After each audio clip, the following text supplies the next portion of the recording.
Hello everyone. UP board English pros class 11th chapter name forgetting संपूर्ण पाठ का हिंदी रूपांतरण। रेल यात्रियों द्वारा खोए हुए और अब बिक्री के लिए लंदन के एक बड़े स्टेशन पर रखे हुए सामान की सूची प्रकाशित हुई है और बहुत से आदमी जिन्होंने वह सूची पढ़ी है अपने साथियों की विस्मृति पर आश्चर्यचकित हैं।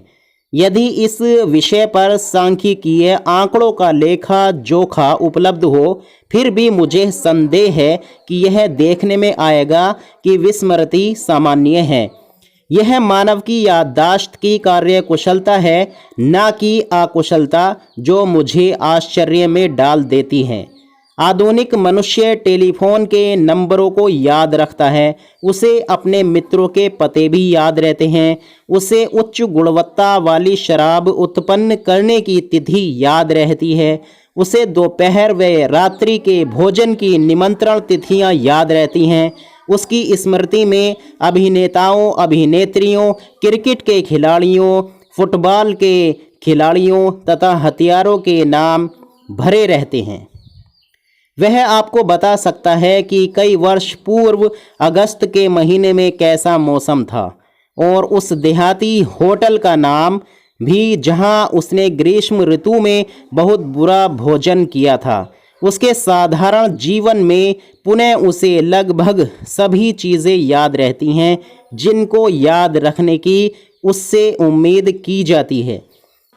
लंदन में ऐसे कितने व्यक्ति हैं जो प्रातः वस्त्र पहनते हुए किसी वस्त्र को पहनना भूल जाते हैं? 100 में से एक भी नहीं, कदाचित 10,000 में एक भी नहीं। ऐसे कितने लोग हैं जो घर के बाहर जाते समय सामने का द्वार बंद करना भूल जाते हों? शायद कोई भी नहीं। और ऐसा पूरे दिन होता रहा है। सोने का समय आने तक लगभग प्रत्येक व्यक्ति ठीक समय पर ठीक वस्तु याद रखता है तथा एक साधारण व्यक्ति भी सीढ़ियों से ऊपर चढ़ने से पहले बत्ती बुझाना कभी नहीं भूलता। यह मानना चाहिए कि कुछ ऐसे विषय हैं जिनके संबंध में याददाश्त अपनी सामान्य पूर्णता से कम कार्य करती हैं। मैं सोचता हूँ कि यह केवल बहुत ही व्यवस्थित ढंग से काम करने वाला व्यक्ति ही हो सकता है जो अपने चिकित्सक द्वारा बताई गई दवा को लेना सदैव याद रख सकता है। यह और अधिक आश्चर्यजनक है क्योंकि दवाई उन मामूली वस्तुओं में से एक है जो याद रखनी चाहिए। नियमानुसार यह सोचा जाता है कि दवाई भोजन से पहले, भोजन करते समय या भोजन के पश्चात ली जाती है और भोजन स्वयं दवाई की याद दिलाने वाला होना चाहिए। फिर भी यह एक तथ्य है कि नैतिक विभूतियों के अतिरिक्त बहुत ही कम लोग नियमित रूप से दवाई लेना याद रखते हैं। कुछ मनोवैज्ञानिक हमें बताते हैं कि हम वस्तुओं को इसलिए भूल जाते हैं क्योंकि हम उनको भूलने की इच्छा रखते हैं, और यह भी हो सकता है कि बहुत से लोगों को गोलियों और काढ़ा यानी पीने वाली तरल दवाइयां लेने से घृणा होने के कारण वे निर्धारित घंटे पर उनको लेना भूल जाते हों। फिर भी इससे यह स्पष्ट नहीं होता कि मुझ जैसा दवाइयों का जीवन पर्यंत भक्त उनको लेने में किस प्रकार भुलक्कड़ हो सकता है, जैसा कि वे लोग जो सबसे अधिक अनिच्छा से उनको लेते हैं। एक नई और बहुत विज्ञापित दवाई के आते ही मुझे बहुत प्रसन्नता होती है। फिर भी चाहे दवाई मेरी जेब में रखी हो, दवाई लेने का समय पास आते ही मैं भूल जाता हूँ। दवाई बेचने वाले उन दवाइयों से बहुत धन कमाते हैं जिन्हें खाना लोग भूल जाते हैं। मैं समझता हूँ कि विस्मृति यानी भुलक्कड़ का सर्वसामान्य रूप पत्रों को डाक में डालने के मामलों में होता है। यह इतना सामान्य है कि मैं एक महत्वपूर्ण पत्र को मुझसे मिलकर जाते व्यक्ति को डाक में डालने के लिए देने पर विश्वास करने में अनिच्छुक हूँ। उसकी स्मृति पर मुझे इतना कम विश्वास होता है कि पत्र देने से पहले मैं उसे शपथ दिलाता हूँ। जहाँ तक मेरा अपना संबंध है, कोई भी व्यक्ति जो मुझे डाक में डालने के लिए पत्र देगा वह चरित्र को बहुत कम परखने वाला होगा। चाहे मैं पत्र हाथ में ही लिए हूँ, फिर भी मैं सदैव पहले लेटर बॉक्स यानी पत्र पेटिका से आगे निकल जाता हूँ, तभी मुझे याद आता है कि मुझे पत्र डाल देना चाहिए था। पत्र को हाथ में लिए लिए थक कर सुरक्षा की दृष्टि से उसे मैं अपनी जेब में रख लेता हूँ और उसके बारे में बिल्कुल भूल जाता हूँ। इसके बाद नियंत्रित और शांत जिंदगी चलती है, जब तक कि ऐसी परिस्थितियां नहीं बन जाती कि मुझसे उलझन भरे शर्मनाक प्रश्न नहीं किए जाते हैं और मैं अपनी गलती के साक्ष्यों को प्रस्तुत करते हुए पत्रों को जेब के बाहर नहीं निकालता हूँ।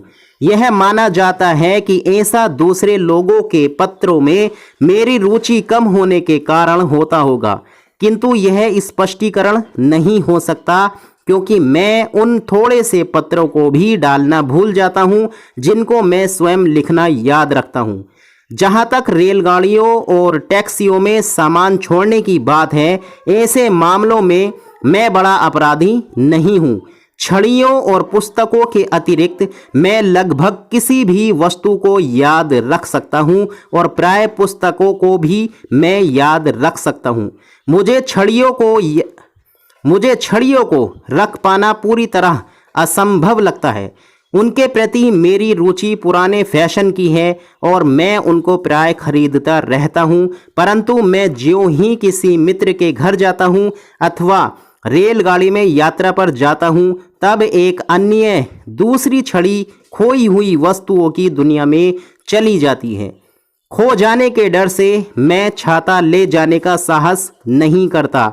मजबूती से जकड़कर पकड़े रखने वाले किसी छाता वाहक ने क्या कभी छाता ना खोने का ऐसा यश पाया? फिर भी हम में से कुछ लोग अपनी विस्मृति यानी भुलक्कड़पन के कारण अपनी बहुत सी संपत्ति को यात्रा के दौरान खो देते हैं, जबकि एक औसत इंसान अपने पहुंचने के स्थान पर अर्थात गंतव्य स्थान पर अपने सामान सहित सुरक्षित पहुंच जाता है। वर्ष में रेलगाड़ियों में खोई हुई वस्तुओं की सूची बताती है कि वयस्क व्यक्तियों की अपेक्षा युवा व्यक्ति अपनी वस्तुएं अधिक खोते हैं और सामान्यतया गंभीर रहने वाले व्यक्तियों की अपेक्षा खिलाड़ियों की स्मृति यानी याददाश्त बहुत खराब होती है। उदाहरण के लिए काफ़ी अधिक संख्या में फुटबॉल की गेंदें और क्रिकेट के बल्ले इन खिलाड़ियों द्वारा खो दिए जाते हैं। यह कार्य उन लड़कों के लिए सरल होता है जो खेल से लौटते हुए अपने सामान को भूल जाते हैं, क्योंकि उनकी कल्पनाएं खेल के मैदान के विचारों से भरी रहती हैं और उनके मस्तिष्क ऊंची कल्पनाओं से भरे होते हैं। कुछ खिलाड़ियों के मस्तिष्क अपनी हार के कारण और भ्रम के कारण भरे हुए रहते हैं। वे अपनी उपलब्धियों को अपनी भूलों का परिणाम बताते हैं। वे स्वयं को बाहरी संसार से अलग देखते हैं। जब खिलाड़ी रेलगाड़ियों से उतरते हैं तब उनकी स्मृति यानी याददाश्त उन गेंद और बल्ले लेने जैसे कार्यों को याद रखने से रोक देती है। शेष बचे हुए दिन में वे काल्पनिक संसार में विचरण करते हैं। इसमें कोई संदेह नहीं है कि ऐसा ही उनको मछली पकड़ने वाले कांटेबाज के बारे में कहा जा सकता है, जो मछली पकड़ने का अपना कांटा भूल जाते हैं।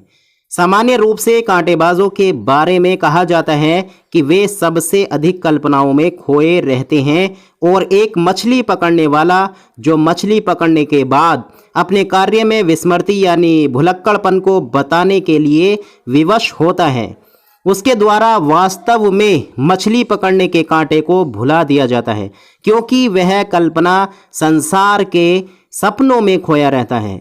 उसकी विस्मृति यानी भुलक्कड़पन उसके एक दिन के कार्य के बारे में एक बहुत बड़े आनंद के लिए सम्मान की बात होती है। वह मछली पकड़ने के अपने कांटे को भूल जाता है, जैसे कि कवि एक पत्र को डालना भूल जाता है, क्योंकि उसका मस्तिष्क अधिक वैभवशाली सामग्री से भरा होता है। मुझे इस प्रकार की विस्मृति यानी भुलक्कड़पन एक प्रकार का सद्गुण प्रतीत होती है।